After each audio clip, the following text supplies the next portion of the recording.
ಸರ್ಕಾರಿ ಪ್ರೌಢಶಾಲೆ ತಂಡಗ, ಹೊಸದುರ್ಗ ತಾಲೂಕು, ಚಿತ್ರದುರ್ಗ ಜಿಲ್ಲೆ, ಸದಾಶಿವಯ್ಯ BN ಎಂಬ ನಾನು 9ನೇ ತರಗತಿ ಕನ್ನಡ ಪಠ್ಯದಲ್ಲಿರುವ ಜನ್ನಕವಿ ವಿರಚಿತ ಯಶೋಧರ ಚರಿತೆ ಕಾವ್ಯದಿಂದ ಆಯ್ದ ಬಲಿಯ ನಿತ್ತೊಡೆ ಮುನಿವೆಂ ಎಂಬ ಪದ್ಯಭಾಗವನ್ನು ಕಥಾ ಹಿನ್ನೆಲೆ ಸಹಿತ ಸಂಭಾಷಣೆ ಅಳವಡಿಸಿ ನಮ್ಮ ಶಾಲಾ ವಿದ್ಯಾರ್ಥಿಗಳ ಮೂಲಕ ರಂಗದ ಮೇಲೆ ತರುವ ನನ್ನ ಒಂದು ಸಣ್ಣ ಪ್ರಯತ್ನಕ್ಕೆ ತಮ್ಮೆಲ್ಲರ ಸಹಕಾರ ಕೋರುತ್ತಾ ಈಗ ನಾಟಕ ಪ್ರಾರಂಭವಾಗಲಿದೆ.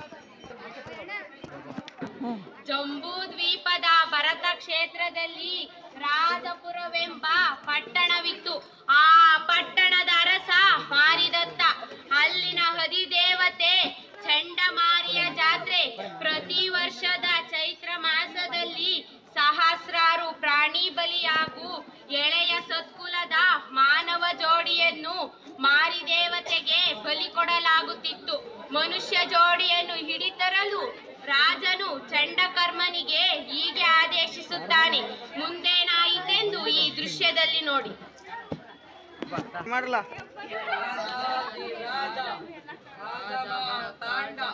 ಬಹುಕುಲ ತೇಜ ಮಾರಿದತ್ತ ಮಹಾರಾಜರು ಬರುತ್ತಿದ್ದಾರೆ. ಸೇವಕರೇ, ಜಾತ್ರೆಯ ಸಿದ್ಧತೆಗಳು ಸರಿಯಾಗಿ ಸಾಗಿವೆ? ಹೌದು ಮಹಾರಾಜರೇ, ನಾವು ತಿಳಿದಂತೆ ಸಿದ್ಧತೆಗಳೆಲ್ಲ ಸಾಂಗವಾಗಿ ನಡೆದಿವೆ. ಪ್ರಾಣಿಗಳೆಲ್ಲ ಬಲಿಗಾಗಿ ಸಿದ್ಧವಾಗಿವೆ ಮಹಾರಾಜರೇ. ಅಂದರೆ ಸಿದ್ಧತೆ ಇನ್ನು ಉಳಿದಿದೆ? ಹೌದು ಮಹಾರಾಜರೇ. ಏನದು? ಮನುಷ್ಯ ಜೋಡಿಯೇ ಪತ್ತೆಯಾಗಿಲ್ಲ ಮಹಾರಾಜ. ಹಾಗಾದರೆ ಈ ಕೂಡಲೇ ಚಂಡಕರ್ಮನನ್ನು ಬರೆ. ಆಗಲಿ ಮಹಾರಾಜರೇ.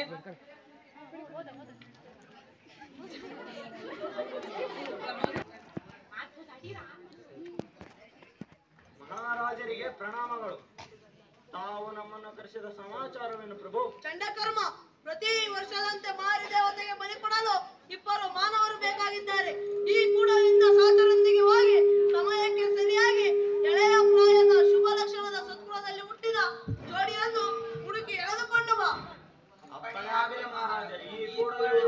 ಹೋಗಿ ಬನ್ನಿ. ಸಮಯಕ್ಕೆ ಸರಿಯಾಗಿ ದೇವಿಯ ಸನ್ನಿಧಿಗೆ ಎಳೆದು ತಂದಿರಿ. ದತ್ತನ ಅಪ್ಪಣೆಯಂತೆ ಚಂಡಕರ್ಮ ಮತ್ತು ಆತನ ಸಹಚರ ಮಾನವ ಜೋಡಿಯನ್ನು ಹುಡುಕಲು ಕಾಡು ಮೇಡುಗಳನ್ನು ಸುತ್ತುತ್ತಿರುವಾಗ ಸುದತ್ತ ಮುನಿಗಳಲ್ಲಿ ವಿದ್ಯೆ ಕಲಿಯುತ್ತಿದ್ದ 2 ಎಳೆಯ ಮಕ್ಕಳಾದ ಅಭಯರುಚಿ ಮತ್ತು ಅಭಯಮತಿಯರು ಗುರುಗಳ ಆಜ್ಞೆಯಂತೆ ಭಿಕ್ಷಾಟನೆಗೆ ಹೊರಟಿರುತ್ತಾರೆ. ಚಂಡಕರ್ಮನ ದೃಷ್ಟಿ ಆ ಎಳೆಯ ಮಕ್ಕಳ ಮೇಲೆ ಬೀಳುತ್ತದೆ. ಮುಂದೇನಾಯ್ತೆಂದು ಈ ದೃಶ್ಯದಲ್ಲಿ ನೋಡಿ. ಉಲ್ಕೆಯನ್ನು ಬೇಟೆಯಾಡುವಂತೆ ಆ ಮಕ್ಕಳನ್ನು ಸೆರೆ ಹಿಡಿಯುತ್ತಾರೆ.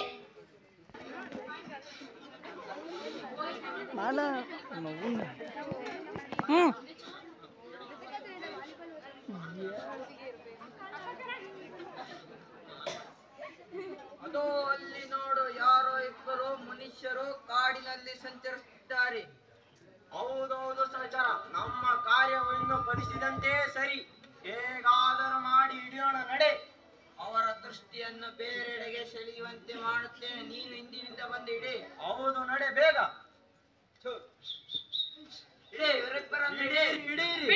ಬಿಡಿ. ನೀವು ಯಾರು? ನಮ್ಮನ್ನೇಕೆ ಹಿಡಿದಿರಿ? ನಾವು ಈ ರಾಜ್ಯದ ಮಾರಿದತ್ತ ರಾಜರ ತಳಾರ ಮತ್ತು ಸಹಚರ. ನಮ್ಮ ರಾಜರ ಆಜ್ಞೆಯಂತೆ ನಿಮ್ಮನ್ನು ದೇವಿಯ ಬಳಿ ಎಳೆದೊಯ್ಯುತ್ತೇವೆ, ನಡೆಯಿರಿ. ಅಣ್ಣ, ನನಗೇಕೋ ಭಯವಾಗುತ್ತಿದೆ ಅಣ್ಣ, ಏನು ಮಾಡಲಿ? ಹೆದರಿದ್ರು ತಂಗಿ. ನಾ ಭೀತಿಯ ಗೆಲೆಗೆ ಮರಣದ ದೆಸೆಯೋಳ್. ಸಾವು ಸಮೀಪಿಸಿದಾಗ ಹೆದರಬಾರದು.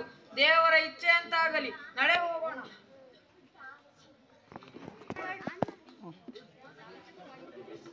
ಮಾರಿಮನೆಯ ಭಯಾನಕ ದೃಶ್ಯವನ್ನು ಕಂಡ ಮಕ್ಕಳು ಭಯಗೊಳ್ಳದೆ ಆಶ್ಚರ್ಯದಿಂದ ಎಲ್ಲವನ್ನು ನೋಡುತ್ತಿದ್ದಾರೆ. ರಾಜನು ಈ ಮಕ್ಕಳನ್ನು ಗಮನಿಸಿ ಸ್ವಲ್ಪವೂ ವಿಚಲಿತರಾಗದೆ ಎಲ್ಲವನ್ನು ನೋಡುತ್ತಿದ್ದಾರಲ್ಲ ಎಂದು, ಇವರು ಸಾಮಾನ್ಯರಲ್ಲ, ಯಾರೋ ಕಾರಣಿ ಪುರುಷರೇ ಇರಬೇಕೆಂದು ಇವರನ್ನು ವಿಚಾರಿಸಿ ಇವರ ವೃತ್ತಾಂತವನ್ನು ತಿಳಿಯ ಬಯಸುತ್ತಾನೆ. ಮುಂದೇನಾಯಿತೆಂದು ಈ ದೃಶ್ಯದಲ್ಲಿ ನೋಡಿ. ಮಾರಿದೇವತೆಗೆ ಜಯವಾಗಲಿ, ಮಾರಿದೇವತೆಗೆ ಜಯವಾಗಲಿ. ಮೊದಲು ಮನುಷ್ಯರನ್ನು ಕರೆತಂದಿರಿ, ಬಲಿ ಕೊಟ್ಟು ನಂತರ ಪ್ರಾಣಿಗಳನ್ನು ಬಲಿ ಕೊಡೋಣ. ಮಾನವ ಜೋಡಿ ಸಿದ್ಧವಾಗಿದೆಯೇ? ಹೌದು ಆಚಾರ್ಯರೇ. ಹಾಗಾದರೆ ತಡಬೇಕೆ ಮೊದಲು ಕರೆ ತನ್ನಿರಿ. ಬೇಡ, ಮೊದಲು ದೇವ್ಯ ಪೂಜೆ ಸಾಂಗವಾಗಿ ನಡೆಯಲಿ, ನಂತರ ಬಲಿ ಕೊಡೋಣ.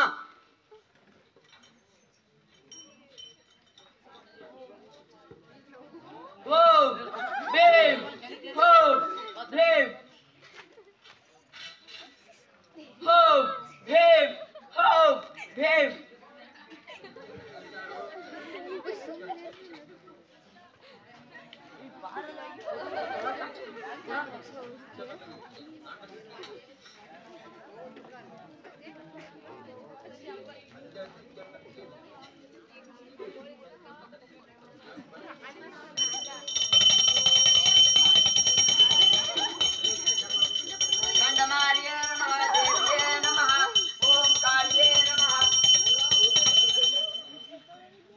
ಬೇಗ ಬೇಗ ಬಲಿ ಕೊಡಿರಿ, ಇಲ್ಲವಾದರೆ ಮಾರಿ ದೇವತೆ ಕೋಪಗೊಳ್ಳುತ್ತಾಳೆ. ತಡೆಯಿರಿ, ನಾನು ಇವರಲ್ಲಿ ಕೆಲವು ಪ್ರಶ್ನೆಗಳನ್ನು ಕೇಳಬೇಕಾಗಿದೆ. ಮಕ್ಕಳೇ, ಈ ದೃಶ್ಯವನ್ನು ಕಂಡು ನಿಮಗೆ ಭಯವಾಗುತ್ತಿಲ್ಲವೇ? ಇಲ್ಲ ಮಹಾರಾಜ, ನಮಗೇಕೆ ಭಯ? ನಿಮಗೆ ಮುಂದೆ ಒದಗಬಹುದಾದ ಭಯಂಕರ ನರಕವನ್ನು ನೆನೆದು ನಮಗೆ ಮರುಕವಾಗುತ್ತಿದೆ. ನರಕ? ನನಗೆ ಏನು ಹೇಳ್ತಿರುವ ಬಾಲಕ? ಇಷ್ಟೊಂದು ಪ್ರಾಣಿ ಬಲಿ ನರಬಲಿಯಿಂದ ದೇವಿಯನ್ನು ತೃಪ್ತಿಪಡಿಸುತ್ತಿರುವ ನನಗೆ ನರಕವೇ? ನಿನಗೆಲ್ಲೋ ಭ್ರಾಂತು. ಇಲ್ಲ ಮಹಾರಾಜ, ಹೇಳುತ್ತೇನೆ ಕೇಳು. ನಮ್ಮ ಹಿಂದಿನ ಜನ್ಮದಲ್ಲಿ ಕೇವಲ ಒಂದು ಹಿಟ್ಟಿನ ಕೋಳಿಯನ್ನು ಬಲಿ ಕೊಟ್ಟ ಕಾರಣದಿಂದ 7 ಜನ್ಮಗಳನ್ನು ಎತ್ತಬೇಕಾಯಿತು. ನೀನು ಇನ್ನು ಇಷ್ಟೊಂದು ಪ್ರಾಣಿ ಬಲಿ ಮತ್ತು ನರಬಲಿ ನೀಡುತ್ತಿರುವೆ. ನಿನಗೆ ಯಾವ ನರಕ ಕಾದಿರುವುದೋ ಎಂದು ನೆನೆದು ನಮಗೆ ಭಯವಾಗುತ್ತಿದೆ. ನಿಮ್ಮ ಮಾತುಗಳನ್ನು ಕೇಳಿ ನನಗೆ ಕಳವಳವಾಗುತ್ತಿದೆ. ನಿಮ್ಮ ವೃತ್ತಾಂತವನ್ನು ತಿಳಿಯಬೇಕೆನಿಸುತ್ತಿದೆ. ಕೇಳುತ್ತೇವೆ, ಕೇಳು ರಾಜ. ನಾನು ಉಜ್ಜಯಿನಿಯ ರಾಜ ಯಶೋಗನ ಪತ್ನಿ ಚಂದ್ರಮತಿ. ಈತ ನನ್ನ ಮಗ ಯಶೋಧರ. ಈತನ ಪತ್ನಿ ಅಮೃತಮತಿ. ನನ್ನ ಪತ್ನಿಯಾದ ಅಮೃತಮತಿ ಸಕಲ ವಿದ್ಯಾವಂತನು, ಸುಂದರನು, ರಾಜಕುಮಾರನು ಆದ ನನ್ನನ್ನು ಮೋಸಗೊಳಿಸಿ ಅಷ್ಟವಕ್ರತೆಗಳುಳ್ಳ ಆ ಆನೆಲಾಯದ ಮಾವಟಿಗನನ್ನು ಮೋಹಿಸಿದ ದೃಶ್ಯವನ್ನು ಕಣ್ಣಾರೆ ಕಂಡ ನಾನು ವಿಚಲಿತನಾದೆ. ಈತನ ಖಿನ್ನತೆಯನ್ನು ಕೇಳಿದಾಗ ರಾತ್ರಿ ತಾನು ಒಂದು ದುಸ್ವಪ್ನವೊಂದನ್ನು ಕಂಡದ್ದಾಗಿ ಹೇಳಿದ್ದರಿಂದ ಸ್ವಪ್ನದೋಷ ನಿವಾರಣೆಗಾಗಿ ಜ್ಯೋತಿಷಿಗಳ ಸಲಹೆಯಂತೆ ಪ್ರಾಣಿ ಬಲಿ ಕೊಡಲು ನಿರ್ಧರಿಸಿದೆವು. ನಾನು ಜೈನ ಧರ್ಮೀಯನಾದ್ದರಿಂದ ಪ್ರಾಣಿ ಬಲಿಗೆ ಒಪ್ಪಲಿಲ್ಲ. ಆದರೆ ತಾಯಿಯ ಮಾತಿಗೆ ಕಟ್ಟು ಬಿದ್ದು ಹಿಟ್ಟಿನ ಕೋಳಿಯನ್ನು ಬಲಿ ಕೊಡುವಾಗ ಅದರಲ್ಲಿ ಮೊದಲೇ ಅಡಗಿದ್ದ ಭೂತವೊಂದು ಕೊಕ್ಕೊ ಎಂದು ಸದ್ದು ಮಾಡುತ್ತಾ ಹಸುನೀಗಿತು. ಇದರಿಂದ ಮತ್ತಷ್ಟು ದುಃಖಿತನಾದ ಈತ ತನ್ನ ಮಗನಾದ ಯಶೋಮತಿಗೆ ಪಟ್ಟ ಕಟ್ಟಿ ಕಾಡಿಗೆ ತಪಸ್ಸಿಗೆ ಹೊರಡಲು ನಿಶ್ಚಯಿಸಿದೆವು. ಇದನ್ನು ತಿಳಿದ ಅಮೃತಮತಿ ನಮ್ಮಿಬ್ಬರನ್ನು ವಿಷವಿಕ್ಕಿ ಕೊಂದಳು. ನಾವು ಸತ್ತ ನಂತರ ಮುಂದಿನ 6 ಜನ್ಮಗಳಲ್ಲಿ ನವಿಲು, ಹಾವು, ಹಂದಿ, ಮೀನು ಮೊಸಳೆಗಳಾಗಿ ಜನಿಸಿ ನಂತರ ಕೋಳಿ ಪಿಳ್ಳೆಗಳಾಗಿ ಜನಿಸಿದೆವು. ನಂತರ ಮನುಷ್ಯ ಜನ್ಮವನ್ನು ಎತ್ತಿದೆವು. ಮುಂದೆ ಅಕಂಪನ ಮುನಿಗಳ ಆದೇಶ ಕೇಳಿ ಯಶೋಮತಿಯ ಬಾಣಕ್ಕೆ ತುತ್ತಾಗಿ ಆತನ ಪತ್ನಿಯಾದ ಕುಸುಮಾವಳಿಯ ಮಕ್ಕಳಾಗಿ ಜನಿಸಿದೆವು. ಕುಸುಮಾವಳಿಯ ಮಕ್ಕಳೇ? ಹೌದು, ಕುಸುಮಾವಳಿಯ ಮಕ್ಕಳೇ. ಮುಂದೆ ಸುದತ್ತ ಮುನಿಗಳ ಆಶ್ರಮದಲ್ಲಿ ಶಿಷ್ಯರಾಗಿದ್ದೆವು. ಮುನಿಗಳ ಆದೇಶದಂತೆ ಭಿಕ್ಷಾಟನೆಗೆ ಹೊರಟಿದ್ದಾಗ ನಿಮ್ಮ ತಳಾರನಾದ ಚಂಡಕರ್ಮ ನಮ್ಮನ್ನು ಇಲ್ಲಿಗೆ ಎಳೆದು ತಂದನು. ಈಗ ಹೇಳು ರಾಜ ಮಹಾರಾಜ, ನಾವು ಕೇವಲ ಸಂಕಲ್ಪ ಹಿಂಸೆ ಮಾಡಿದ್ದರಿಂದ ಇಷ್ಟೊಂದು ಕಷ್ಟಗಳನ್ನು ಅನುಭವಿಸಬೇಕಾಯಿತು. ನೀನು ಇನ್ನು ಇಷ್ಟೊಂದು ಪ್ರಾಣಿ ಹಿಂಸೆ ಮಾಡುತ್ತಿರುವೆ. ನಿನಗೆ ನರಕದಲ್ಲೂ ನಿವಾರಣೆ ಇಲ್ಲ. ನಿಲ್ಲಿಸಿ. ಅಭಯ ರುಚಿ ಮತ್ತು ಅಭಯಮತಿಯರೇ, ನೀವೇ ನಮ್ಮ ಆಚಾರ್ಯರು. ಇಂದು ನೀವು ನಮ್ಮ ಕಣ್ಣನ್ನು ತೆರೆಸಿದಿರಿ. ಚಂಡಮಾರಿ ದೇವತೆಗೆ ನಮೋ ನಮಃ. ಚಂಡಮಾರಿ ದೇವತೆಗೆ ನಮೋ ನಮಃ. ಹೇಳಿರಿ, ದೇವಿಯ ಮಾತನ್ನು ಸರ್ವ ಜನರು ಆಲಿಸಿರಿ. ಇನ್ನು ಮುಂದೆ ನನಗೆ ಜಲ, ಗಂಧ, ಸೃಜ, ತಂಡುಲ, ಧೂಪ, ದೀಪ, ಚರು, ತಾಂಬೂಲಗಳಿಂದ ಪೂಜಿಸಬೇಕು. ಇನ್ನು ಮುಂದೆ ನನಗೆ ಪ್ರಾಣಿಗಳನ್ನಾಗಲಿ ಮನುಷ್ಯರನ್ನಾಗಲಿ ಬಲಿ ಕೊಟ್ಟರೆ ನಾನು ನಿಮ್ಮನ್ನು ಸುಮ್ಮನೆ ಬಿಡುವುದಿಲ್ಲ. ಎಚ್ಚರವಿರಲಿ. ಮಕ್ಕಳೇ, ನೀವು ಗುರುಗಳಾದಿರಿ. ನಾನು ಇಷ್ಟು ದಿನ ಎಷ್ಟೊಂದು ಜೀವರಾಶಿಗಳನ್ನು ಕೊಂದೆ. ನೀವು ನನ್ನ ತಂಗಿಯ ಮಕ್ಕಳೆಂದು ತಿಳಿಯದಾದೆ. ಮಕ್ಕಳಿನ ನನ್ನ ತಪ್ಪಿಗೆ ಪ್ರಾಯಶ್ಚಿತ್ತವಾಗಲೇಬೇಕು. ರಾಜ, ನಿನ್ನ ಪ್ರಾಯಶ್ಚಿತ್ತಕ್ಕೆ ಕ್ಷಮೆ